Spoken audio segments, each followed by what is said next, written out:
বন্ধুরা, সুবচনের সাহিত্য সভায় আপনাদের স্বাগত জানাই।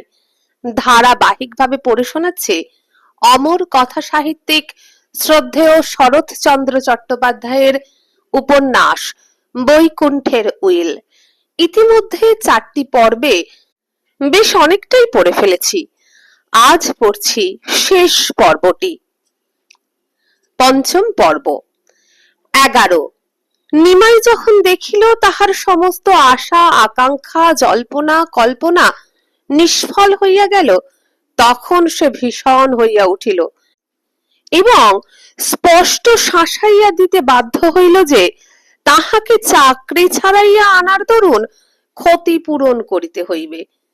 তিনি বাঁড়ুজ্যে মশাইকে ইতিমধ্যে হাত করিয়াছিলেন। তিনি আসিয়া গোকুলকে নির্বোধ বলিয়া অন্ধ বলিয়া তিরস্কার করিতে লাগিলেন এবং এমন একটা ভয়ানক ইঙ্গিত করিলেন যাহাতে বুঝা গেল নিমাই রায়কে অপমান করিলে সে বিনোদকে গিয়াও সাহায্য করিতে পারে। গোকুল কাতর কণ্ঠে কহিল, কি করব মাস্টার মশাই, মা যে তাকে বাড়িতে রাখতেই চান না। চক্রবর্তী মশাইকে হুকুম দিয়েছেন দোকানে পর্যন্ত যেন তিনি না ঢোকেন। মাস্টার মশাই প্রশ্ন করিলেন, কারবার বিষয় আশয় তোমার না তোমার মায়ের গোকুল? তাছাড়া তোমার বিমাতা এখন তোমার শত্রুপক্ষ, সে সংবাদ রেখেছ তো? গোকুল ঘাড় নাড়িয়া সায় দিল। বাঁড়ুজ্যে মশাই খুশি হইয়া বলিলেন, তবে পাগলামি করো না ভায়া। রায় মশাইকে বিষয় আশয় ব্যবসা বাণিজ্য সব বুঝিয়ে চুপটি করে বসে বসে শুধু মজা দেখো।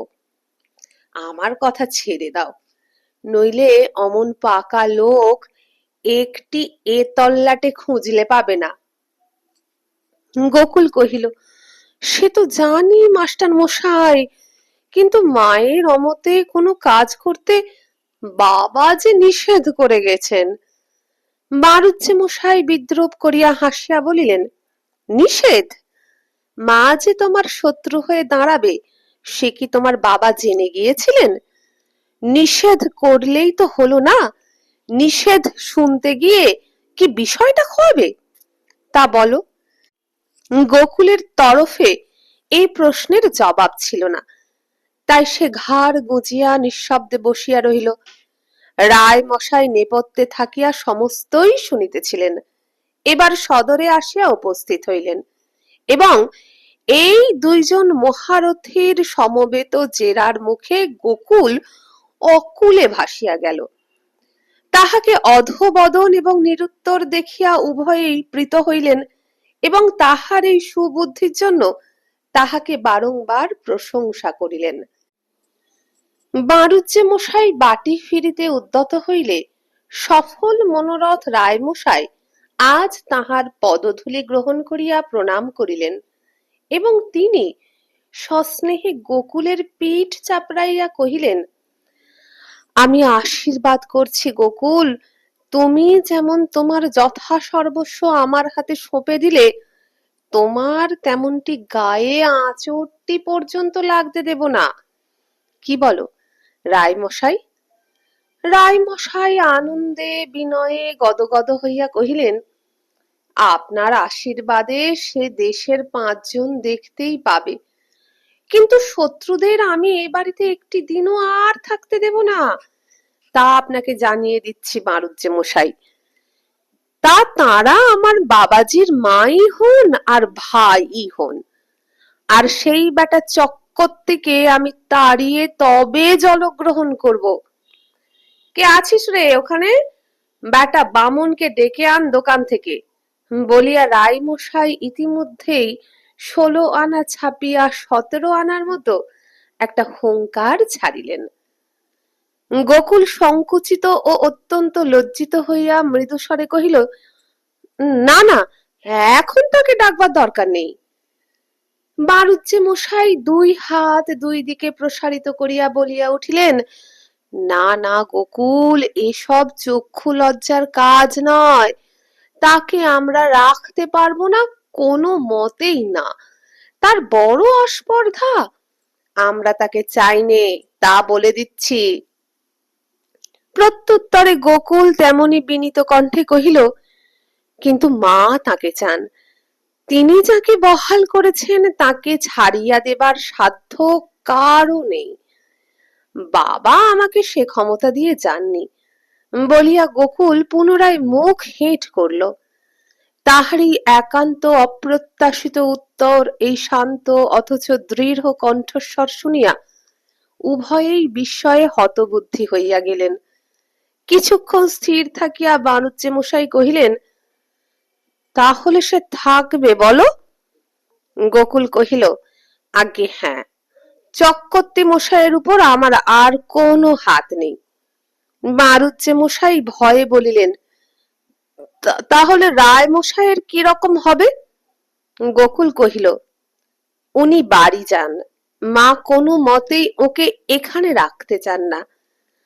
আর চাকরি ছাড়ার ক্ষতি যা হয়েছে সে আমি মাকে জিজ্ঞাসা করে পাঠিয়ে দেব, বলিয়া কাহার উত্তরের জন্য অপেক্ষা মাত্র না করিয়া প্রস্থান করিল। সবাই মনে করিয়াছিল এত বড় অপমানের পর রায়মশাই আর তিলার্ধ অবস্থান করিবেন না, কিন্তু 8-10 দিন কাটিয়া গেল, এই মনে করার বিশেষ কোনো মূল্য দেখা গেল না। বোধ করিবা কন্যা জামাতার প্রতি অসাধারণ মমতা বশতই তিনি ছোট কথা কানে তুলিলেন না এবং সরেজমিনে উপস্থিত থাকিয়া অহর্নিশ তাহাদের হিতচেষ্টায় বাধিত রহিলেন। কিন্তু এই হিতাকাঙ্ক্ষার প্রবল দাপটে একদিকে গোকুল নিজে যেমন পীড়িত ও সংক্ষুব্ধ হইয়া উঠিতে লাগিল, ওদিকে বাটির মধ্যে ভবানীও তেমনি প্রতি মুহূর্তেই অতিষ্ঠ হইয়া উঠিতে লাগিলেন। বধূ ও তাহার পিতার পরিত্যক্ত শব্দভেদী বাণ খাইতে শুইতে বসিতে তাহার 2 কানের মধ্যে দিয়া অবিশ্রাম বুকে বিঁধিতে লাগিল। সেদিন তিনি আর সহ্য করিতে না পারিয়া বধূ মাতাকে ডাকিয়া বলিলেন, বৌমা, গোকুল কি চায় না আমি এ বাড়িতে থাকি? বৌমা জবাব ইচ্ছে করিয়াই দিল না, মাথা হেঁট করিয়া নখের কোণ খুঁটিতে লাগিল। ভবানী কিছুক্ষণ স্থির থাকিয়া কহিলেন, বেশ, তাই যদি তার ইচ্ছে, তাহলে সে নিজে এসে স্পষ্ট করে বলে না কেন? এমন করে তোমার বাপকে দিয়ে, তোমার ভাইকে দিয়ে নিরন্তর অপমান করছে কেন? অথচ গোকুল যে ইহার বাষ্পও জানিতে পারে, এমনকি তাহাকে সম্পূর্ণ গোপন করিয়াই এই ক্ষুদ্রাশয়েরা তাহাদের 20 দন্ত বাহির করিয়া দংশন করিয়া ফিরিতেছিল, এই কথা ভবানীর একবার মনেও হইল না। কিন্তু বধূ তো আর সে বধূ নাই। সে তৎক্ষণাৎ প্রত্যুত্তর করিল, অপমান কে কাকে করেছে সে কথা দেশ শুদ্ধ লোক জানে। আমার নিজের জিনিস যদি আমি চোরের হাত থেকে বাঁচাবার জন্য আমার বাপ ভাইকে তুলে দিতে যাই, তাতে তোমার বুকে শেল বেঁধে কেন মা? আর একজনের জন্য আর একজনের সর্বনাশ করাটাই কি ভালো? ভবানী আত্মসংবরণ করিয়া ধীর ভাবে কহিল, আমি কার সর্বনাশ করেছি মা? বধূ কহিল, যাদের করেছ তারাই গাল দিচ্ছে, এতে তিনিই বা কি করবেন আর আমি বা করব কি? ইট মারলে পাটকেলটি খেতে হয়, তাতে রাগ করলে তো চলে না মা, বলিয়া বধূ চলিয়া গেল। ভবানী স্তম্ভিত হইয়া কিছুক্ষণ দাঁড়াইয়া থাকিয়া ধীরে ধীরে নিজের ঘরে গিয়া শুইয়া পড়িলেন।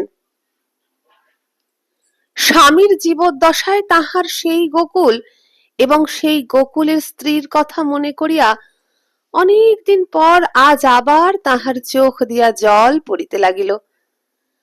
আজ আর কোনো মতেই মন হইতে এ অনুশোচনা দূর করিতে পারিলেন না যে নির্বোধ তিনি শুধু নিজের পায়েই কুঠারাঘাত করেন নাই, ছেলের পায়েও করিয়াছেন।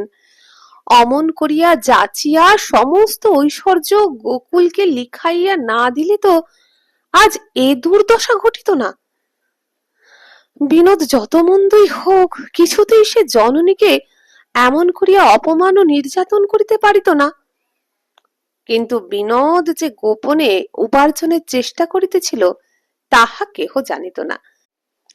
সে আদালতে একটা চাকরি জোগাড় করিয়া লইয়া এবং শহরের এক প্রান্তে একটা ছোট বাড়ি ভাড়া করিয়া সন্ধ্যার পর আসিয়া সংবাদ দিল যে কাল সকালেই সে তাহার নূতন বাসায় যাইবে। ভবানী সাগ্রহে উঠিয়া বসিয়া বলিলেন, বিনোদ, আমাকেও নিয়ে চল বাবা, এ অপমান আমি আর সইতে পারিনে।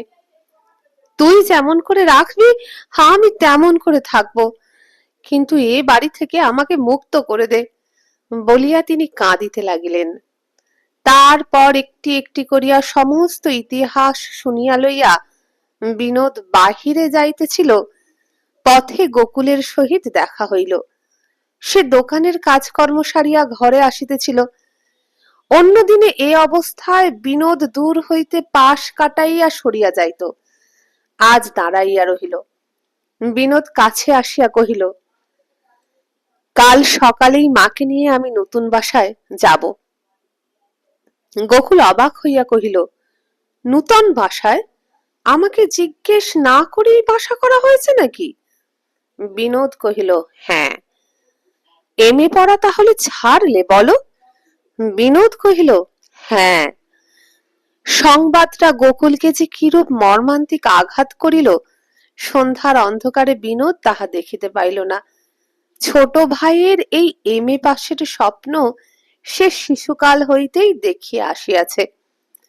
পরিচিতের মধ্যে যেখানে যে কেহ কোনো একটা পাশ করিয়াছে, খবর পাইলেই গোকুল উপযাচক হইয়া সেখানে গিয়া হাজির হইত এবং আনন্দ প্রকাশ করিয়া শেষে এমএ পরীক্ষাটা শেষ হইবার জন্য নিজের অত্যন্ত দুশ্চিন্তা প্রকাশ করিত।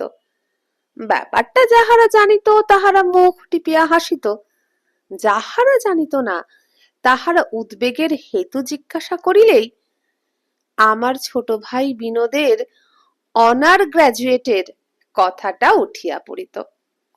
তখন কথায় কথায় অন্যমনস্ক হইয়া বিনোদের সোনার মেডেলটাও বাহির হইয়া পড়িত। কিন্তু কি করিয়া যে মখমলের বাক্স শুদ্ধ জিনিসটা গোকুলের পকেটে আসিয়া পড়িয়াছে তাহার কোনো হেতুই সে স্মরণ করিতে পারিত না। তাহার একান্ত অভিলাষ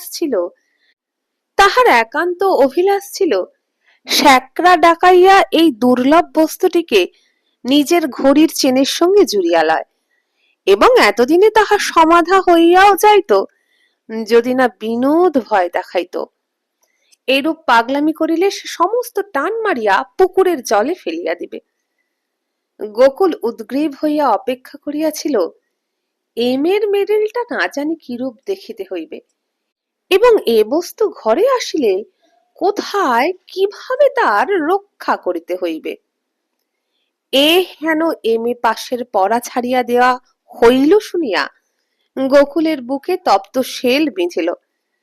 কিন্তু আজ সে প্রাণপণে আত্মসংবরণ করিয়া লইয়া কহিল, তা বেশ, কিন্তু মাকে নূতন বাসায় নিয়ে গিয়ে খাওয়াবে কি শুনি? সে দেখা যাবে বলিয়া বিনোদ চলিয়া গেল। সে নিজেও তাহার মায়ের মতো অল্পভাষী। যে সকল কথা সে এইমাত্র শুনিয়া আসিয়াছিল তাহার কিছুই দাদার কাছে প্রকাশ করিল না। গোকুল বাড়ির ভিতরে পা দিতে না দিতেই হারুর মা সংবাদ দিল, মা একবার ডেকেছিলেন। গোকুল সোজা মায়ের ঘরে আসিয়া দেখিল তিনি এমন সন্ধ্যার সময়ও নির্জীবের মতো শয্যায় পড়িয়া আছেন। ভবানী উঠিয়া বসিয়া বলিলেন, গোকুল, কাল সকালেই আমি এই বাড়ি থেকে যাচ্ছি। সে এইমাত্র বিনোদের কাছে শুনিয়া মনে মনে জ্বলিয়া যাইতেছিল, তৎক্ষণাৎ জবাব দিল, তোমার পায়ে তো আমরা কেউ দড়ি দিয়ে রাখিনি মা, যেখানে খুশি যাও, আমাদের তাতে কি, গেলেই বাঁচি বলিয়া গোকুল মুখ ভার করিয়া চলিয়া গেল। পরদিন সকালবেলায় ভবানী যাত্রার উদ্যোগ করিতেছিলেন, হাবুর মা কাছে বসিয়া সাহায্য করিতেছিল। গোকুল উঠানের উপর দাঁড়াইয়া চেঁচাইয়া কহিল, হাবুর মা, আজ ওর যা হতে পারে না, বলে দে। হাবুর মা আশ্চর্য হইয়া জিজ্ঞেস করিল, কেন বড়বাবু? গোকুল কহিল, আজ দশমী না, ছেলেপুলে নিয়ে ঘর করি, আজ গেলে গেরস্থের অকল্যাণ হবে। আজ আমি কিছুতেই বাড়ি থেকে যেতে দিতে পারবো না, বলে দে। ইচ্ছা হয় কাল যাবেন, আমি গাড়ি ফিরিয়ে দিয়েছি। বলিয়া গোকুল প্রস্থান করিতেছিল, মনোরমা হাত নাড়িয়া তাহাকে আড়ালে ডাকিয়া লইয়া তর্জন করিয়া কহিল, যাচ্ছিলেন, আটকাতে গেলে কেন? এ কয়দিন স্ত্রীর সহিত গোকুলের বেশ বনিবনাও হইতেছিল, আজ সে অকস্মাৎ মুখ ভেঙাইয়া চেঁচাইয়া উঠিল, আটকালুম আমার খুশি, বাড়ির গিন্নি অদিনে অক্ষণে গেলে ছেলেপুলেগুলো পটপট করে মরে যাবে না? বলিয়া তেমনি দ্রুত বেগে বাহিরে চলিয়া গেল। রকম দেখো, বলিয়া মনোরমা ক্রুদ্ধ বিস্ময়ে অবাক হইয়া রহিল। 12 দশমীর পর একাদশী গেল, দ্বাদশীও গেল, কিন্তু মাকে পাঠাইবার মতো কোনো নক্ষত্র যোগী গোকুলের চোখে পড়িল না। ত্রয়োদশীর দিন বাটির পুরোহিত নিজে আসিয়া সুদিনের সংবাদ দিবা মাত্র গোকুল অকারণে গরম হইয়া কহিল, তুমি যার খাবে তারই সর্বনাশ করবে, যাও, নিজের কাজে যাও, আমি মাকে কোথাও যেতে দিতে পারবো না। মনোরমা সেদিন ধমক খাইয়া অবধি নিজে কিছু বলিত না। আজ সে তাহার পিতাকে পাঠাইয়া দিল। নিমাই আসিয়া কহিল, এটা তো ভালো কাজ হচ্ছে না বাবাজি। গোকুল কোনো দিন খবরের কাগজ পড়ে না, কিন্তু আজ পড়িতে বসিয়াছিল। কহিল, কোনটা? বেয়ান ঠাকুরন তার নিজের ছেলের বাসায় যখন স্ব ইচ্ছায় যেতে চাচ্ছেন, তখন আমাদের বাধা দেওয়া তো উচিত হয় না। গোকুল পড়িতে পড়িতে কহিল, পাড়ার লোক শুনলে আমার অখ্যাতি করবে। নিমাই অত্যন্ত আশ্চর্য হইয়া বলিলেন, অখ্যাতি করবার কোনো কারণ তো আমি দেখিনি। গোকুল শ্বশুরকে এতদিন মান্য করিয়াই কথা কহিত, আজ হঠাৎ আগুন হইয়া কহিল, আপনার দেখবার তো কোনো প্রয়োজন দেখি নে, আমি মাকে কারুর কাছে পাঠাবো না, বাস সাফ কথা, যে যা পারে আমার করুক। গোকুলের এই সাফ কথাটা বিনোদের কানে গিয়া পৌঁছতে বিলম্ব হইল না। প্রত্যহ বাধা দিয়া গাড়ি ফেরত দেওয়ায় সে মনে মনে বিরক্ত হইতেছিল। আজ অত্যন্ত রাগিয়া আসিয়া কহিল, দাদা, মাকে আমি আজ নিয়ে যাব, আপনি অনর্থক বাধা দেবেন না। গোকুল সংবাদপত্রে অতিশয় মনোনিবেশ করিয়া কহিল, আজকে তো হতে পারবে না। বিনোদ কহিল, খুব পারবে, আমি এখনই নিয়ে যাচ্ছি। তাহার ক্রুদ্ধ কণ্ঠস্বর শুনিয়া গোকুল হাতের কাগজটা একপাশে ফেলিয়া দিয়া কহিল, নিয়ে যাচ্ছি বললেই কি হবে? বাবা মরবার সময় মাকে আমায় দিয়ে গেছেন, তোমায় দেননি, আমি কোথাও পাঠাবো না। বিনোদ কহিল, সে ভার যদি আপনি বাস্তবিক নিতেন দাদা, তাহলে এমন করে মাকে দিবারাত্রি লাঞ্ছনা অপমান ভোগ করতে হতো না। মা, বেরিয়ে এসো, গাড়ি দাঁড়িয়ে আছে। বলিয়া বিনোদ পশ্চাতে দৃষ্টিপাত করিতেই ভবানী বাহির হইয়া আসিলেন। তিনি যে অন্তরালে আসিয়া দাঁড়াইয়াছিলেন তাহা গোকুল জানিত না। তাহাকে সোজা গিয়া গাড়িতে উঠিতে দেখিয়া গোকুল আড়ষ্ট হইয়া খানিকক্ষণ দাঁড়াইয়া থাকিয়া অবশেষে পিছনে পিছনে গাড়ির কাছে আসিয়া কহিল, এমন জোর করে চলে গেলে আমার সঙ্গে তোমাদের আর কোনো সম্পর্ক থাকবে না, তা বলে দিচ্ছি মা। ভবানী জবাব দিলেন না। বিনোদ গাড়োয়ানকে ডাকিয়া গাড়ি হাঁকাইতে আদেশ করিল। গাড়ি ছাড়িয়া দিতেই গোকুল অকস্মাৎ রুদ্ধ কণ্ঠে বলিয়া উঠিল, ফেলে চলে গেলে মা? আমি কি তোমার ছেলে নয়? আমাকে কি তোমার মানুষ করতে হয়নি? গাড়ির চাকার শব্দে সে কথা ভবানীর কানে গেল না, কিন্তু বিনোদের কানে গেল। সে মুখ বাড়াইয়া দেখিল গোকুল কোঁচার খুঁটে মুখ ঢাকিয়া দ্রুত পদে প্রস্থান করিল এবং ভিতরে ঢুকিয়া সে বিনোদের বসিবার ঘরে গিয়া দৌড় দিয়া শুইয়া পড়িল।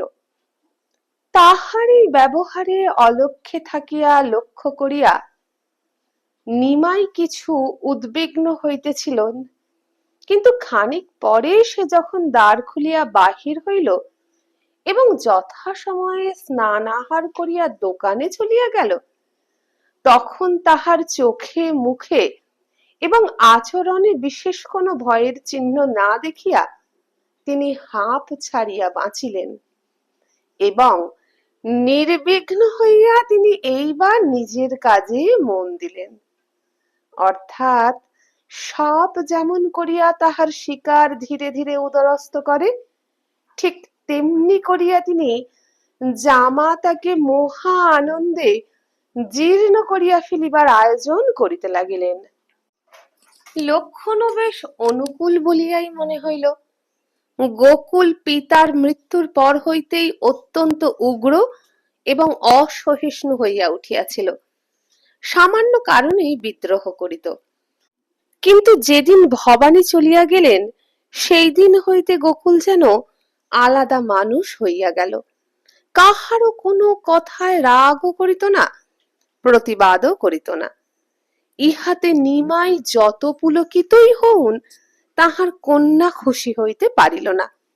গোকুলকে সে চিনিত। যখন সে দেখিল স্বামী খাওয়া দাওয়া লইয়া হাঙ্গামা করে না, যা পায় নীরবে খাইয়া উঠিয়া যায়, তখন সে ভয় পাইল। এই জিনিসটাতেই গোকুলের ছেলেবেলা হইতে একটু বিশেষ শখ ছিল। খাইতে ও খাওয়াইতে সে বরাবর ভালোবাসিত। প্রতি রবিবারেই সে বন্ধু বান্ধবদের নিমন্ত্রণ করিয়া আসিত। এ রবিবার তাহার কোনরূপ আয়োজন না দেখিয়া মনোরমা প্রশ্ন করিল। গোকুল উদাস ভাবে জবাব দিল, সেসব মায়ের সঙ্গে সঙ্গে গেছে, রেঁধে খাওয়াবে কে? মনোরমা অভিমান ভরে কহিল, রাঁধতে কি শুধু মাই শিখেছিলেন, আমরা শিখিনি? গোকুল কহিল, সে তোমার বাপ ভাইকে খাইও, আমার দরকার নেই। মনোরমার মা কালীঘাটের ফেরত একদিন আসিয়া উপস্থিত হইলেন। সৎ শাশুড়ি রাগ করিয়া চলিয়া গিয়াছেন। মেয়ের ভাঙা সংসার গুছানো আবশ্যক বিবেচনা করিয়া তিনি 2-4 দিন থাকিয়া যাইতেই মনস্থ করিলেন। দেখিতে দেখিতে বিকল সংসার মেরামত হইয়া আবার সুন্দর চলিতে লাগিল এবং কর্ণধার হইয়া দৃঢ় হস্তে হাল ধরিয়া দিনের পর দিন কাটাইতে লাগিলেন।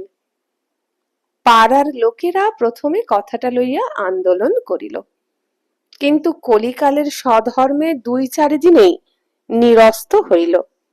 হাবুর মার ঘর এই পথে, সে মাঝে মাঝে দেখা দিয়া যাইত। তার মুখে ভবানী গোকুলের নূতন সংসারের কাহিনী শুনিতে পাইলেন, কিন্তু ভালো মন্দ কোনো কথাই বলিলেন না। সেদিন আসিবার সময় সেই যে গোকুল গাড়ির কাছে দাঁড়াইয়া রুদ্ধ কণ্ঠে বলিয়াছিল তাহাদের সমস্ত সম্বন্ধের এই শেষ, তখন নিজের অভিমানে কথাটা তিনি গ্রাহ্য করেন নাই। কিন্তু 1 মাস কাল যখন কাটিয়া গেল, গোকুল তাহার সংবাদ লইল না, তখন তিনি মনে মনে দীর্ঘশ্বাস ফেলিলেন।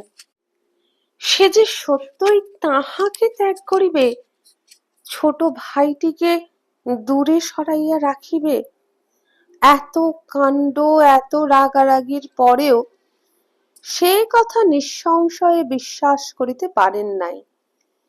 তাই আজ হাবুর মার মুখে ঘরের মধ্যে তাহার শ্বশুর শাশুড়ির দৃঢ় প্রতিষ্ঠার বার্তা পাইয়া তিনি শুধু স্তব্ধ হইয়াই রহিলেন।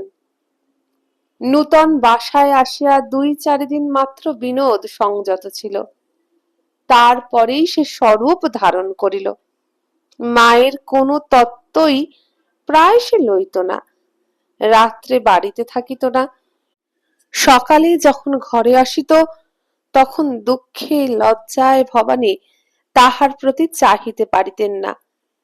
এইমাত্র শুনিয়াছিলেন সে চাকরি করে, কিন্তু কি চাকরি, কত মাহিনা, কিছুই জানিতেন না। সুতরাং এখন এইটাই তাহার একমাত্র সান্ত্বনা ছিল যে আর যাই হোক তিনি ছেলেকে বিষয় হইতে বঞ্চিত করিবার নিমিত্ত হইয়া অন্যায় করেন নাই। কারণ গোকুল স্ত্রী, শ্বশুর, শাশুড়ির প্রভাবে তাহাদের প্রতি যত অন্যায় করুক, সে স্বামীর এত দুঃখের দোকানটি অন্তত বজায় রাখিবে। স্বর্গীয় স্বামীর কথা মনে করিয়া তিনি এ চিন্তাতেও কতকটা সুখ পাইতেন। এমনি করিয়াই দিন কাটিতেছিল। আজ বৈশাখী সংক্রান্তি। প্রতি বৎসর এই দিনে ঘটা করিয়া ব্রাহ্মণ ভোজন করাইতেন তিনি, কিন্তু এবার নিজেদের কাছে টাকা না থাকায় এবং কথা প্রসঙ্গে বিনোদকে বার দুই জানাইয়াও তাহার কাছে সাড়া না পাওয়ায় এ বৎসর ভবানী সে সংকল্পই পরিত্যাগ করিয়াছিলেন। সহসা অতি প্রত্যুষে ভয়ানক ডাকাডাকি। হাবুর মা সদর দরজা খুলিয়া দিতেই গোকুল ব্যস্ত হইয়া প্রবেশ করিল। সঙ্গে তাহার অনেক লোক, ঘি, ময়দা, বহু প্রকার মিষ্টান্ন, ঝুড়ি ভরা পাকা আম। ঢুকিয়াই কহিল, আমাদের পাড়ার সমস্ত বামুনদের নেমন্তন্ন করে এসেছি। সে বাঁদরটার পিত্তেসে তো আর ফেলে রাখতে পারিনে। মা কই, এখনো ওঠেননি বুঝি? যাই, কাজকর্ম করবার লোকজন গিয়ে পাঠিয়ে দিগে। যেমন মা তেমনি বেটা, কারো চারি নেই। যেন আমারই বড় মাথা ব্যথা। মাকে খবর দিগে হাবুর মা, আমি ঘন্টা খানেকের মধ্যে ফিরে আসছি বলিয়া গোকুল যেমন ব্যস্ত হইয়া প্রবেশ করিয়াছিল তেমনি ব্যস্ত হইয়া বাহির হইয়া গেল। ভবানী অনেকক্ষণই উঠিয়াছিলেন এবং আড়ালে দাঁড়াইয়া সমস্তই দেখিতেছিলেন।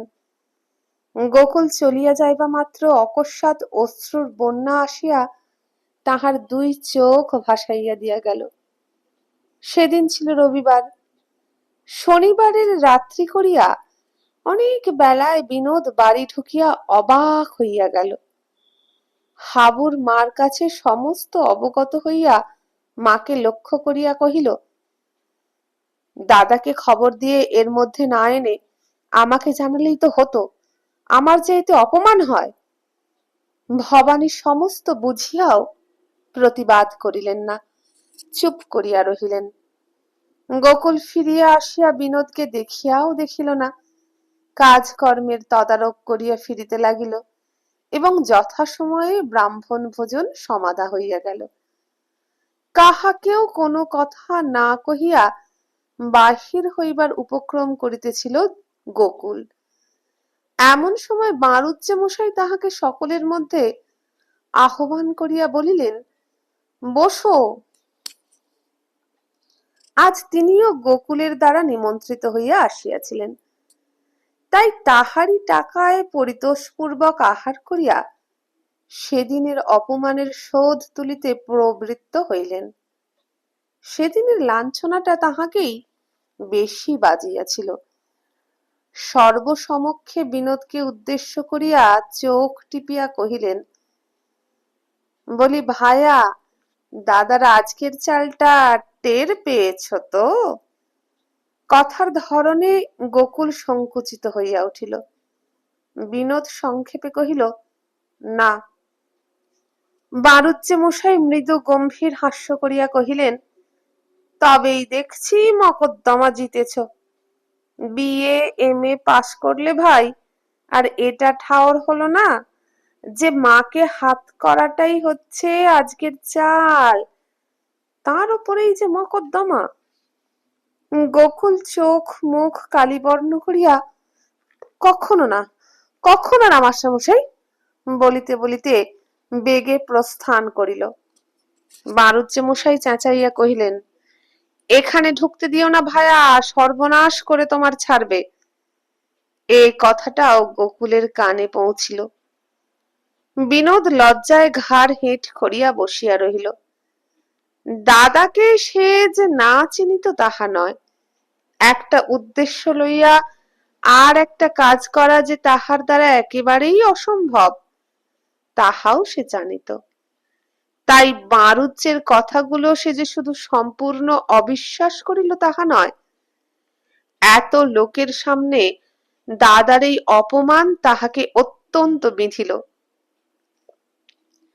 নিমন্ত্রিতরা বিদায় হইলে বিনোদ ভিতরে গিয়া দেখিল মা ঘরে দ্বার দিয়া শুইয়া পড়িয়াছেন। কথাটা যে তার কানে গিয়াছে তাহা কাহাকেও জিজ্ঞাসা না করিয়াই বিনোদ বুঝিল। দোকানের কাজ সারিয়া সন্ধ্যার পর গোকুল নিজের ঘরে ঢুকিয়া দেখিল সেখানেও বিরাট একটা মুখ ভারীর অভিনয় চলিতেছে। স্বয়ং রায় মশাই খাটের উপর বসিয়া মুখখানা অতি বিশ্রী করিয়া আছেন এবং নিচে মেঝের উপর বসিয়া তাহার কন্যা হিমুকে কাছে লইয়া পিতৃমুখের অনুকরণ করিতেছে। ঘরে ঢুকিতেই রায়মশাই কহিলেন, বাবাজি, নির্বোধের মতো তুমি এই যে আমাদের আজ তোমার মাকে দিয়ে অপমান করালে, তার প্রতিকার কি বলো? একে গোকুলের যার পর নাই মন খারাপ হইয়াছিল, তাহাতে সারাদিনের পরিশ্রমে অতিশয় শ্রান্ত।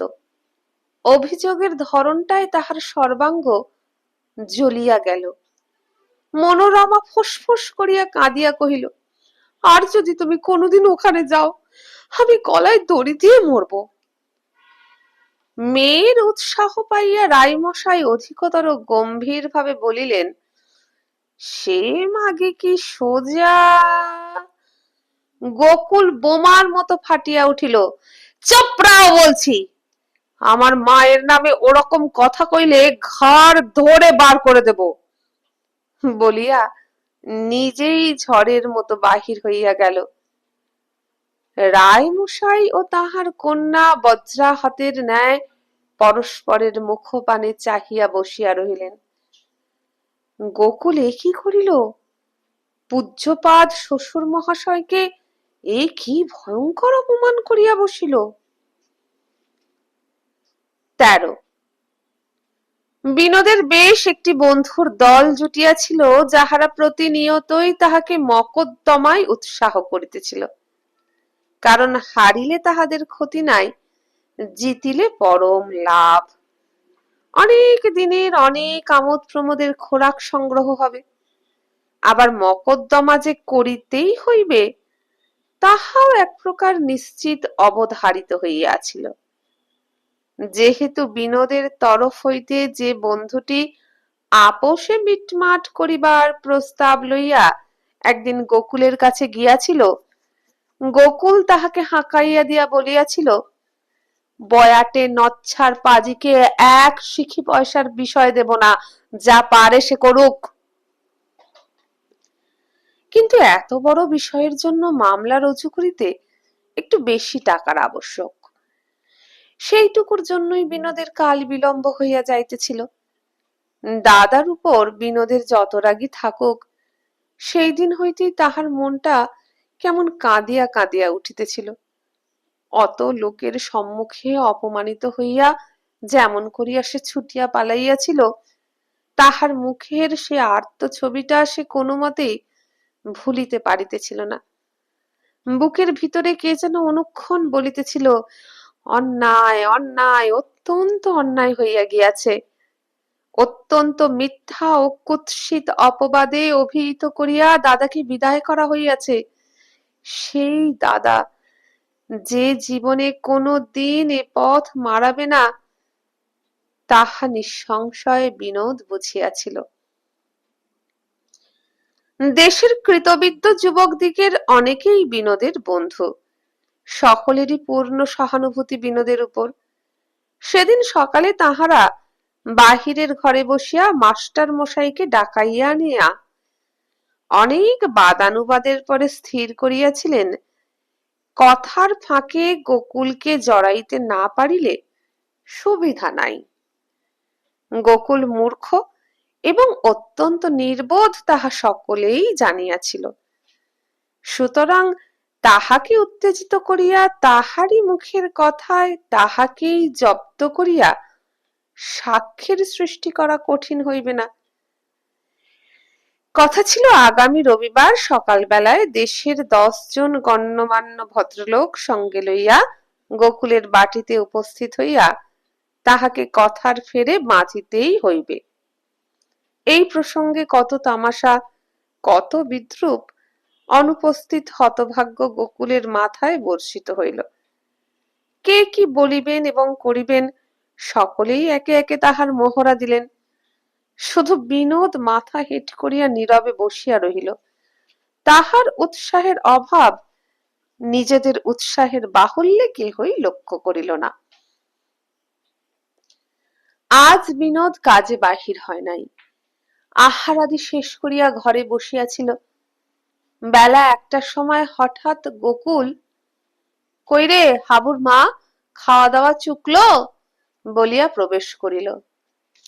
হাবুর মা শশব্যস্তে বড়বাবুকে আসন পাতিয়া দিয়া কহিল, না বড়বাবু, এখনো শেষ হয়নি। হয়নি বলিয়া গোকুল নিজেই আসনটা তুলিয়া আনিয়া রান্নাঘরের দাওয়ায় পাতিল। বসিয়া কহিল, 1 গিলাস ঠান্ডা জল খাওয়া দেখি হাবুর মা। তাগাদায় বেরিয়ে এই রোদ্দুরে ঘুরে ঘুরে একেবারে হয়রান হয়ে গেছি। মা কইরে?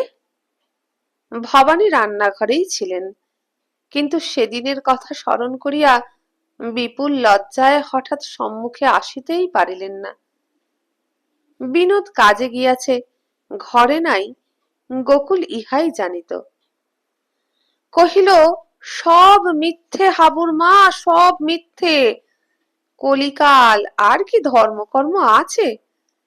বাবা মরবার সময় মাকে আমাকে দিয়ে বললেন, বাবা গোকুল, এই নাও তোমার মা।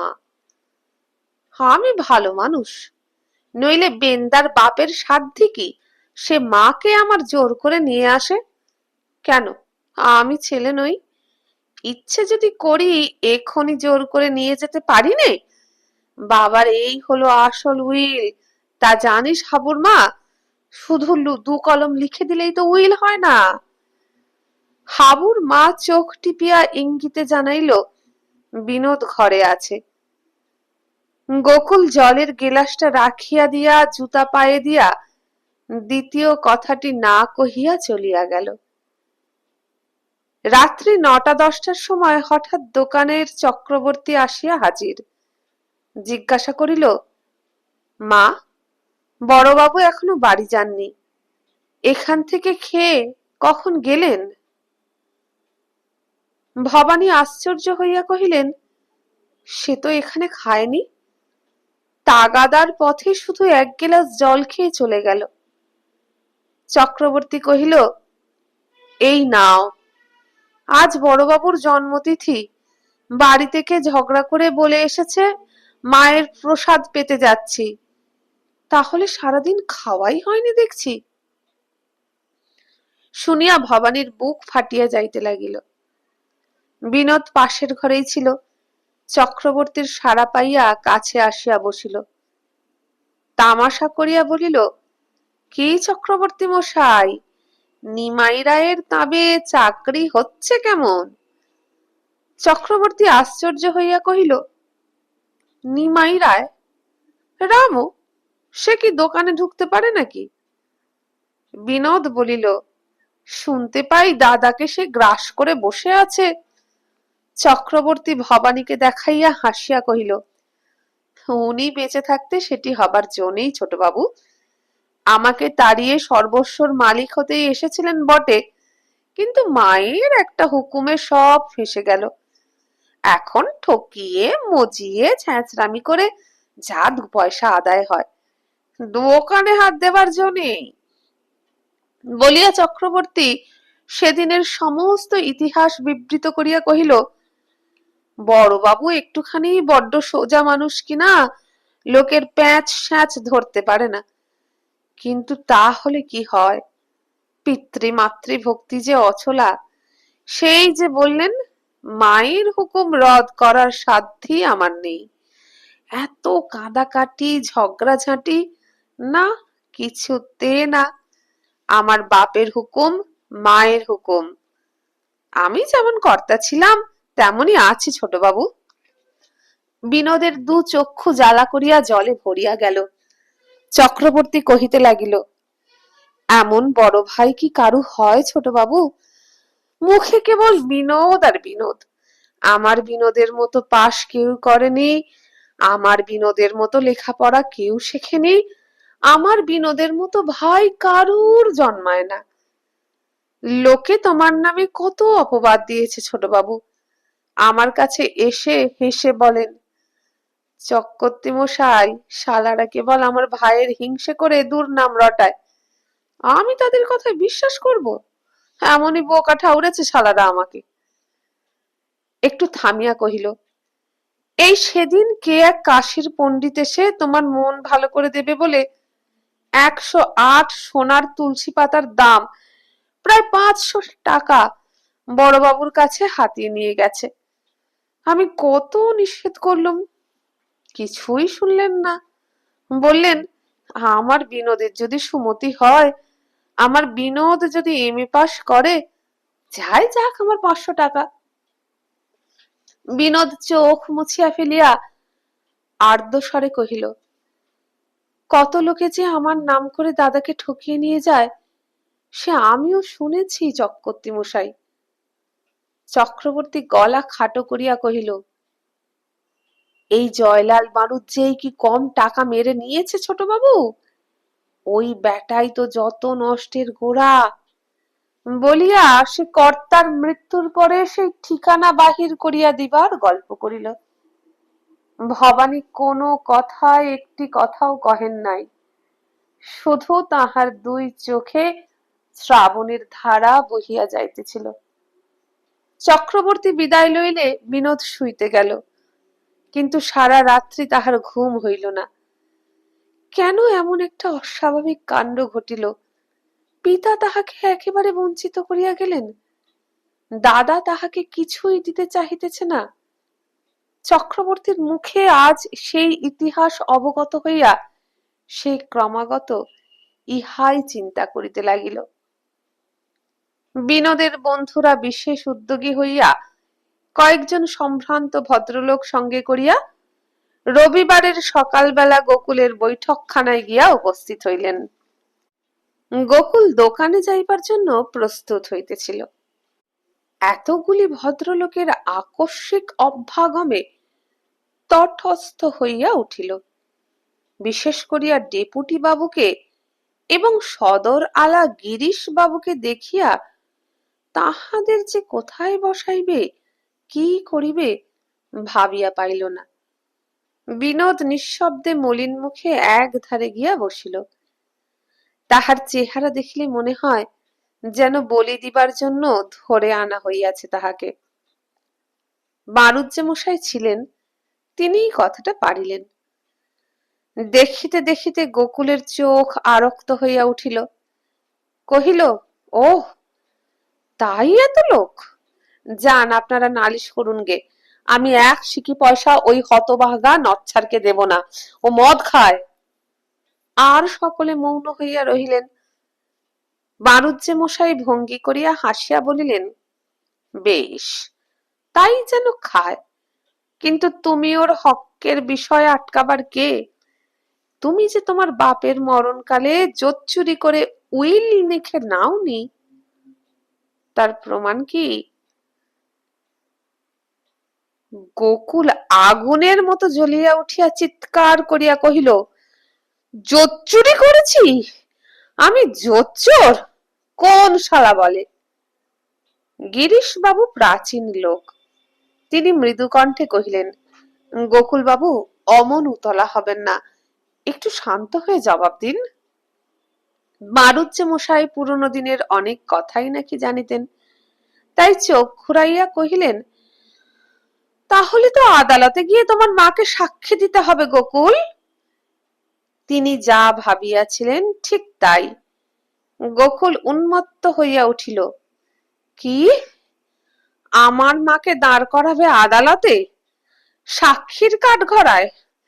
নিগে যা তোরা সব বিষয় আসায়, নিগে যা। আমি চাই নে, আমি যাব না আদালতে। মাকে নিয়ে আমি কাশিবাসী হব। নিমাই রায়ও উপস্থিত ছিলেন। চোখ টিপিয়া বলিলেন, আহা হা, থাক না গোকুল, করো কি, কি সব বলছো? গোকুল সে কথা কানেও তুলিল না।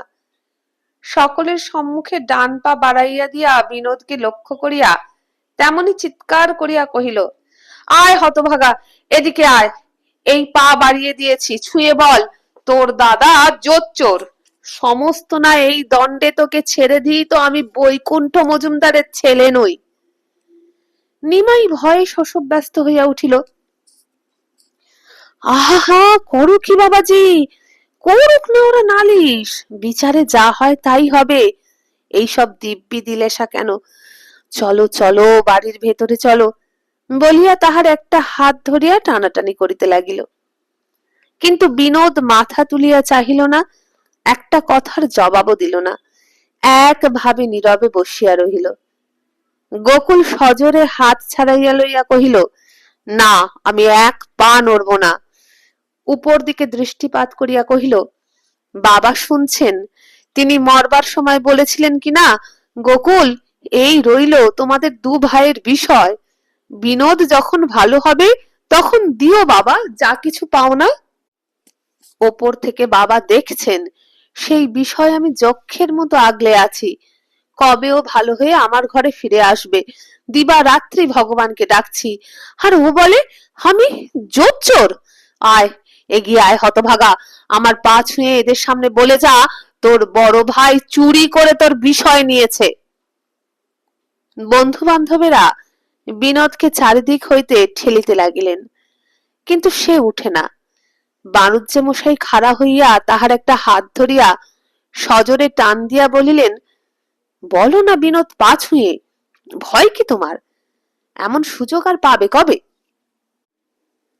বিনোদ উঠিয়া দাঁড়াইয়া কহিল, না, এমন সুযোগ আর পাব না বলিয়া দুই পা অগ্রসর হইয়া আসিয়া বলিল, তোমার পা ছুঁতে বলেছিলে দাদা, এই ছুঁয়েছি।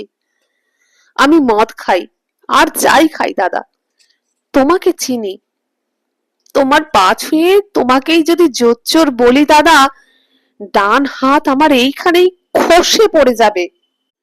সে আমি বলতে পারবো না, কিন্তু আজ এই পা ছুঁয়েই দিব্যি করে বলছি, মদ আর আমি ছোবো না। আশীর্বাদ করো দাদা, তোমার ছোট ভাই বলে আজ থেকে যেন পরিচয় দিতে পারি। তোমার মান রেখে যেন তোমার পায়ের তলাতেই চিরকাল কাটাতে পারি। বলিয়া বিনোদ অগ্রজের সেই প্রসারিত পায়ের উপর মাথা রাখিয়া শুইয়া পড়িল। বন্ধুরা, এখানেই শেষ হয়ে গেল বৈকুণ্ঠের উইলের শেষ পর্ব। কেমন লাগলো অবশ্যই কমেন্ট করে জানাবেন। যদি ভালো লাগে একটা লাইক করবেন, ভিডিওটা বন্ধুদের সঙ্গে বেশি বেশি করে শেয়ার করবেন। আর যদি আমার চ্যানেলে এখনো সাবস্ক্রাইব করে না থাকেন, তাহলে নতুন গল্প শুনতে চ্যানেলে সাবস্ক্রাইব করে বেল আইকনটা প্রেস করে দেবেন। তাতে গল্প দিলেই আপনি নোটিফিকেশন পেয়ে যাবেন। আজকের মতো বিদায় নিলাম। নমস্কার।